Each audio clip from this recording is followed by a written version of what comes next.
What's up, guys? We are back with another Super 7 Ultimates review, jumping into a brand new wave of Toho Godzilla Ultimates with Wave 3, and we really seem like we're kind of plowing through these. We've gotten 3 full waves, we've gotten a couple exclusives, a couple con exclusives, we got the Shogun Godzilla wave, so there's been a lot of Godzilla coming out from Super 7 just within the past year, and I mean, quite frankly, I'm here for it. So we got 2 figures to talk about again, and this might be the craziest wave yet for sure. So we've got the 1200 degree Godzilla, which is of course burning Godzilla as he is melting down and dying, right? Which just is a crazy, crazy idea for a figure, but I love it.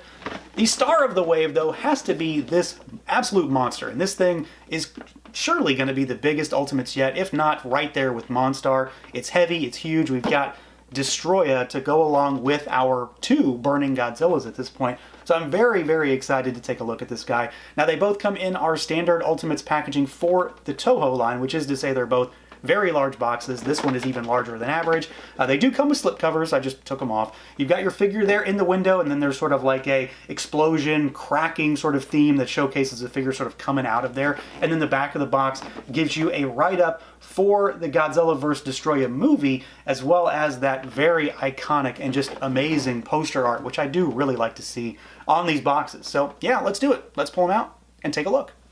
And here we go, out of the package. We're going to start with DESTOROYAH, and then we will get to Godzilla. I mean, this is the star of the show. I'm pretty much head over heels with this figure in literally every way. It's not a perfect figure, and that's, you know, there really isn't any perfect figure out there, but there's so many things that was done correctly here. So many things that was done right, not to mention the fact that it's an enormous figure with a ton of sculpt and a ton of paint. There's some surprising level of articulation with this figure, just based on how it's been put together. Not to mention the fact that it is humongous and bulky and a very weird design. It really feels like some extra attention went into this one. So let's see what he can do, see how he moves around. Got a head that's on a massive double ball peg. Looks up really, really good. Looks down a little bit. Got really, really good tilt side to side though. That's really good. You've got the spin there also, but it's, you know, lurching forward, so that kind of complicates things. We've got wings that they swivel in and out, and then they also rotate. You've got those on the elbows and the back of the arms. So you've got 2 sets of wings. They don't really get in the way or anything like that. Arms have pretty limited range when they go out. You know, I just got done saying that they did some pretty crazy stuff with articulation. This is probably the one hang-up that I don't like on this figure, is that the arms really can't extend out. They do rotate, they swivel. You've got a bicep swivel that's hidden underneath that shoulder. But what's really crazy is this thing has double jointed elbows. And I know what you're going to think, well, this is Ultimates. That doesn't exist in Ultimates, and for some reason it exists on this figure. It's not even that necessary either. Like, it's not the biggest improvement, but it does make a difference with this figure. And I was shocked to see this. So there is a joint hidden up under the shoulder armor there, and it can be kind of tight. And then you can pop this thing up, and you've got that kind of range. Like, the arm goes pretty much perpendicular. It is insane what kind of range this thing has. You've also got swivel at the forearm. You've got swivel and hinge at the wrists. So, I mean, I could start and stop right there. That's insane. For this figure, I would have never expected he had this type of joint, even beyond the fact that Ultimates don't have double jointed elbows. So it's weird, but I like it. Let's see more of that. We've got our swivel at the waist. This thing is kind of cumbersome to deal with, especially on camera. He does have a little bit of shimmy forward and backward. You don't really have much more than that. He's very similar to the Godzillas up until now. Legs go out a little bit, but not a whole lot. This guy does not have the greatest range when it comes to just moving him, but he has some surprising level of articulation at the same time, if that makes any sense. So you can get those legs all the way up, these big monstrous tree trunk legs. They go backwards. You do have a single jointed knee, not a lot of range there. You do have swivel. There is a ankle hinge, a little bit of hinge, if I can get him to stop moving, hinge. And then you've got a slight bit of rocker, but he's got these sort of stirrups down here, so it's not going to matter anyway. And then the tail is similar to the Godzilla tails, but it's a shorter tail and a much stockier tail. So it seems a little bit more robust compared to the Godzillas. It's kind of creaky. But you've got all these ball pegs up here that'll allow shimmy and swivel, and you can get it to extend all the way out, or it can curl up a little bit as well. So he does have some pretty solid articulation. I mean, ultimately, no pun intended, he is just going to be standing sort of, menacingly on your shelf. But at the same time, just the ability to have these arms in literally any position you want from the bicep down, I think is a huge change. The wings work really well. The head has incredible range as well. And everything else is very much par for the course when it comes to the Godzilla Toho stuff that we've seen thus far.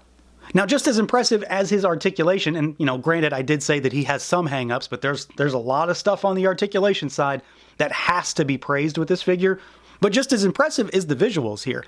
Not only is Destoroyah the biggest Ultimates, and there's just no comparison. Monstar may be a little bit taller, but this figure is huge.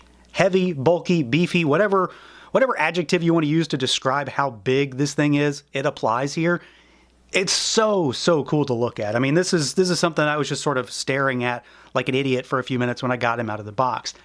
There's so much detail, so much sculpt, so much paint too. And that's a big thing with this guy. It may be a lot of washes and a lot of dry brushing, but there's a ton of paint on this figure. I think like every single nook and cranny and inch of this figure is covered in some sort of texture, which is then hit with a wash or hit with a dry brushing. That makes it pop and makes it stand out. It gives it this nasty sort of mottled texture and look and feel. All of the little spikes have accent paint marks on them. You've got that big, chest hole thing, the big gaping hole in the chest right there. That does have a ton of paint with that orange and the yellow. You've got things like the horn that have orange and yellow on it as well. The wings have a nice little hit on them also to bring out some of that sculpt. But there's so much little detail throughout this figure, and he's just nasty looking. It very much looks like he jumped right out of the screen. I'm so happy with the way he turned out. A lot of that is going to be because of how big he is. There is a definite shelf presence and just a wow factor behind how big this thing is. I mean, look at this guy from front to back. Super chunky, super big. I mean, this thing is just, before you even get to the tail, he's like 4 inches deep, maybe 5 inches deep. There's a lot of figure here. Super massive tree trunk legs. This thing weighs a couple pounds. There is a lot of plastic here. And of course, he does have an accentuated price point for Ultimates as a result. This guy is bigger than average and he costs more than average. But I really think, especially within what we've seen so far within the Godzilla stuff, this is the best figure that we've gotten. And I may go as far as to say, again, that this might be the best Ultimates I can think of, just in general. There's so much that I am enjoying with this figure, from articulation, from the way he looks, to the size, all of it. There's just a lot to take in with this guy. I love the way the wings look. I love the tail. It's so detailed. All that sculpt, all that paintwork in there. And then he's got maybe one of the best head sculpts I can think of, especially in the Toho line. It's nasty, it's gnarly. He's got that nice pop of color with the horn. Got that nasty row of teeth, all the spikes all over him. There's just a lot to look at, and there's a lot to take in with this figure. If you're a big fan of this movie, and I mean, this is one of my favorite Godzilla movies in general, just from start to finish. It's one of my favorite Godzilla scores as well. There's just so much about this film that I really like, and to get this guy and to have him be so good is kind of a big win for me. I'm really happy to see that Super7 took what I can only assume is an extra level of attention and care to make this guy look and feel so good. Now, as far as accessories goes, Destoroyah has a decent spread. It's not a ton, but it's not nothing either. Certainly has more than the Godzilla in this wave. So to start with, we do get an extra head sculpt, and this is the typical thing that we see for this line, is that you get a mouth closed and a mouth open head, and this is our mouth open. I think I prefer this one. They are, of course, very similar in general, but this one has that roaring head sculpt, which I really like. You get to see all those teeth, you get to see the tongue, the whole deal, but it looks really good. Has all the same range as that other head sculpt does also. And then we get a set of hands, so he's got these sort of closed grip style hands on him in the box, and you get a set of wide gripping hands on him here. So you get 2 of those. And then the last thing that we get are like the little baby juvenile forms. So you get 3 of these little skitterer guys here. So you can have these running around on your display, which I think is pretty cool. Nice little bonus, little pack-in buddies. So you do get, they're all the same, but you get 3 of them, which is kind of cool if you want to have something, scurrying around on your display. I will say, as usual, when it comes to these figures, one thing that I always want to get is an energy effect or a blast of some kind. We don't have that here. It is unfortunate. I can understand why it's not, considering how big and how expensive he already is. But at the same time, I'm not going to mention it. I would have liked to have gotten a blast effect of some kind, but otherwise, he does come with a pretty solid spread of accessories, and these little guys do make up for that a little bit. Now for our Godzilla figure, this guy is a little bit more in line with what you might expect if you've messed with the other Godzillas that we've gotten thus far. He is, however, still very different. It's a lot of the same parts. Like, it's definitely a lot of the same parts from like the arm and the crotch and the legs and things like that. But obviously there is new stuff here also, from the head to parts of the tail, the arms and things like that. And in that same way, we do get a little bit of a different articulation scheme out of this guy, for the better, actually. So as far as moving him around, your head looks up pretty good, looks down really, really good. Nice tilt side to side. You've got the moving head, and then the actual neck itself will move. The arms on this guy, they do go out. I'm finding that these are really, really tough. Like, they really want to fight me to send these arms outward, but they do go out pretty good. They just want to fight me. Could be my specific figure, so your mileage may vary. Swivel at the shoulder. You've got a bicep swivel here, which is honestly kind of a janky cut. That looks kind of weird. But with this bone arm, we get one of the craziest points of articulation on this figure, with an elbow that just goes all the way up. So there is nothing in the way there. This arm is more in line with your regular Godzillas, which is still to say pretty decent. You've got hinges, you've got rotation at the wrist. The torso, as is the case with like the other Godzilla so far, really just a swivel. Like, it's not going to do much more than that. Legs go out a little bit. They swivel outwards.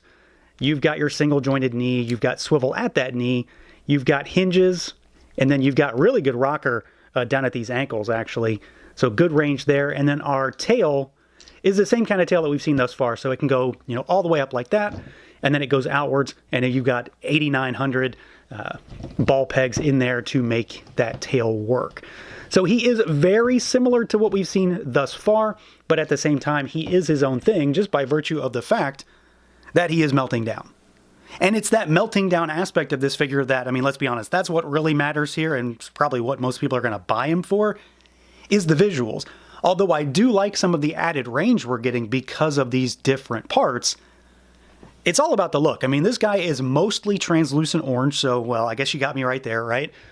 I'm going to be a fan no matter what, but there is a lot of different stuff going on. So you've got like this melting torso that has the radioactive ribcage sticking out. You've got your bone arm. We've got bone feet down here, well, toes. You've got exposed bone on this. So there is a lot of different pieces here. Don't get me wrong. It's not like a half and half mix of old and new. There might be a little bit more new than old on this figure, but it's pretty close. But it's really nice to see that he isn't just a repaint with like a few little things. There are legitimate new pieces here that help to sell this idea. You've got the spines that are even melting down. We've got exposed bone tail pieces that run throughout the tail. More of that translucent as well, which is what we saw with the first Burning Godzilla, with some translucent there as well.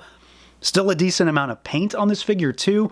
So a lot of black to accentuate that and kind of bring what little skin he has left through. But it really is all about just the idea here and what they're trying to sell. And this particular arm right here, I think, really brings it home. I love the way this looks. I'm still not a big fan of this cut right here because there's like a little bit of I don't know, it just doesn't look the greatest, but the arm itself, I think, looks great. This scene in particular is absolutely disgusting in the movie in just the best way. It's one of the saddest Godzilla moments for sure in one of my favorite Godzilla movies, but it's really neat to actually have this in figure form, especially after we got the actual Burning Godzilla in Wave 2. So you can have kind of a set of figures, the before and the after. And I really like that first Burning Godzilla figure, but this might be the better of the two just because it is so crazy. And it is really well done. He's kind of overshadowed by Destroya just by virtue of it's Destroya, but this is a damn good looking Godzilla figure. Tons of sculpt, tons of paintwork. Love the use of translucent plastic for the burning aspect of this. And then, we maybe have one of the coolest head sculpts for a Godzilla figure yet. So we've got this very lava-looking neck that is erupting out of his chest cavity. You've got a half flesh, half bone head sculpt here, and he does not look like a happy camper. He's very much unhappy. He is not interested in what is about to happen, and yet it is going to happen. So this is just a really awesome looking figure.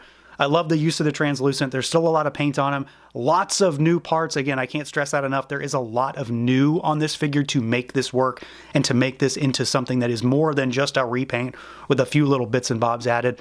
They really did throw a lot of new tooling into this figure to make him something a little bit more unique and special and stand up to his wave mate.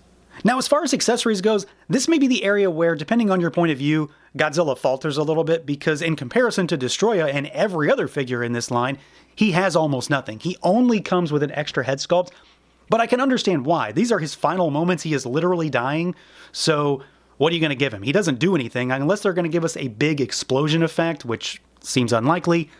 There's nothing to give him, but they did give him an extra head sculpt, and I really like this because not only does it look really good, like this is a solid looking Godzilla skull, it does something that no other head in this line does, and that is that it has a movable jaw. So you can articulate that jaw if you want to have him chattering from beyond the grave. So he doesn't come with a lot of stuff, but he does come with one really solid head sculpt that I'm not sure if I prefer it. I'm not sure which one I prefer, honestly, because both of them are great in their own way. But that is a nice little bonus to beef him up a little bit, just to give you something to play with him when it comes to changing pieces out, even though he doesn't really come with anything else. So yeah, overall, absolute winner. Terrific set of figures. I'm so happy with the way both of these turned out. Granted, Godzilla's probably going to be overshadowed by Destoroyah, but this is a really solid Godzilla figure. Great use of translucent. Great new parts. Like, I love all of the skeletal, nasty meltdown aspect of this figure. It's so well done. It doesn't really come with much in the way of accessories, but you can probably understand why. And Destoroyah is just in a league of his own. Entirely different kind of figure than Godzilla. So much bigger, so beefy, so bulky, tons of paint, tons of sculpt, great accessories, and just an entirely, dominating presence when it comes to this set of figures. Now, I'm not talking about just this wave, I'm talking about Toho in general. Destoroyah is setting a standard for what we can expect to see going forward, I think, and what this line is capable of. He may cost more, but I think you're getting a lot more as a result. This is a great set of figures. If you're into this stuff, don't miss them. So that's going to do it for this look at the Super 7 Ultimates Toho Wave 3. Let me know what you guys think. Feel free to like, comment, subscribe, and share, and until next time.